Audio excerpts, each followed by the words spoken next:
Yo, it's Big Ant, the spokesman, man. We back. Another edition of Urban Politicians TV, UPTV. Make sure you stay on your pivot at all times, man.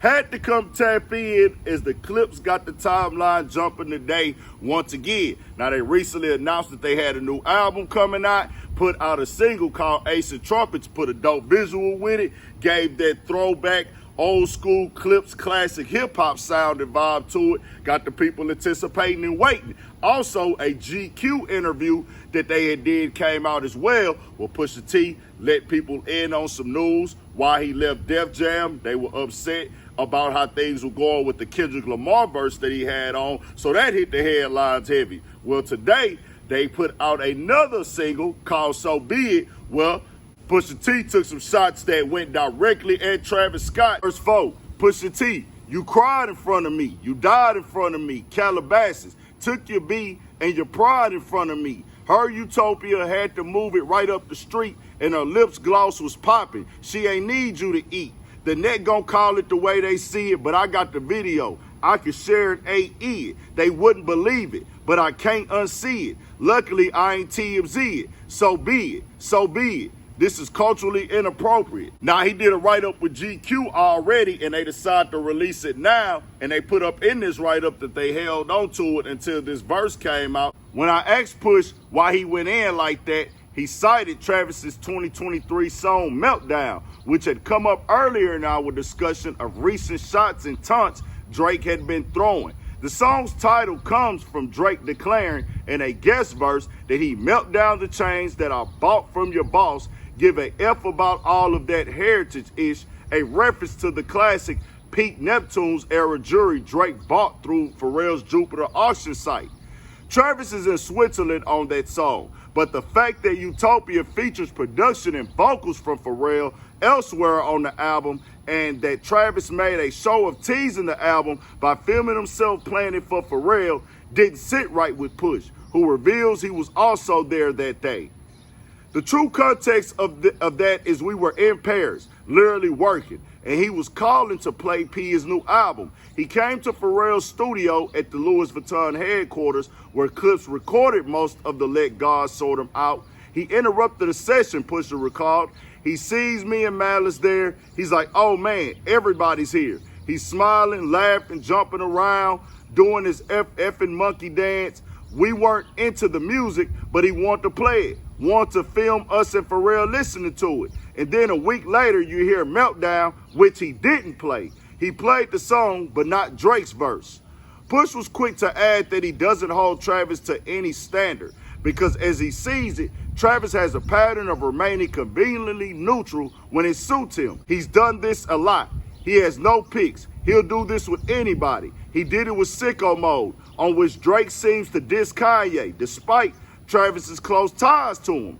Push then referenced last spring when Travis joined Future and Metro on stage and excitedly asked them to tease that like that. Incidentally, Kendrick Lamar was verse ignited Kendrick beef with Drake. He was on the Rolling Loud stage like, play that, play that. He don't have no picks, no loyalty to nobody. He'll jump around whenever he feels is hot or cling onto wherever he feels is hot. But you can play those games with those people. We're not in your mix. Keep your mix over there. It's the latter part that aggravated Pusha enough to the point of taking his issue to wax. I personally have been removed from that crew and those people for a minute, Push said in a reference to the larger Kanye Good Music extended orbit. So that's where my issue comes in, like, dog, don't even come over here with that, because at the end of the day, I don't play how y'all play. To me, that was just like, he's a whore. He's a whore. Print can't do justice to disdain and Push's delivery here.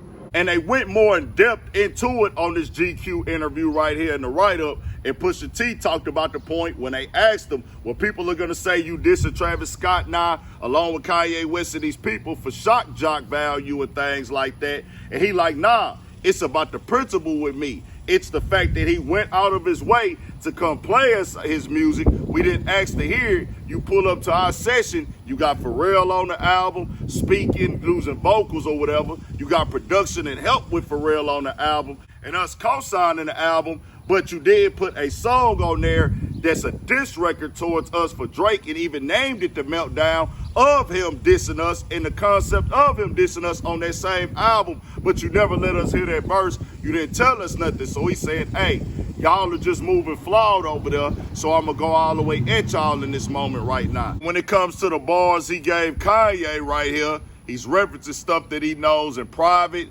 I guess he's saying, hey, you was crying over Kim, maybe. You moved down the street from her at one point in time. Then him just referencing the Utopia stuff, which we know Kylie and Kim is sisters and everything like that, which I was going through. I'm referencing these things, plus the fight that AE had with Travis Scott overseas that time, with Tiger having a baby or dealing with Kylie at one point in time. It's just like a whole bunch of industry stuff going on right there. But they was all good music at one point. They was all locked in, but Pusha T is making it clear that he's no longer rocking with them niggas. I know y'all for real in real life. I was around y'all, and y'all are just moving not solid in the industry with how y'all are play a nigga to the left at any moment. Show no loyalty to a nigga, I guess, and it's just gonna be one of them things. It's gonna be a conversation for right now. Pusha T could have kept it quiet, but he like, hey man, I'm gonna go ahead and use this opportunity. Why not throw some gasoline on some fire that's already burning and draw the line in the sand with it, I guess, at this point. And when you listen to that song, the song is hitting. I ain't gonna lie to it. I am gonna check the album out. It's one of them things. Hey, it got the people talking. Can Pusha T say, hey, it's about principle, it's about the reason why. I'm just gonna go ahead and put it all on the table. I don't rock with them. Can you say that Pusha T uses this? Pusha T is a rapper. He is hip-hop. Dissing can be a part of rap, but hey, people gonna be here for it because people gonna like the music at the end of the day. The beats is going crazy. It's giving that old school vibe.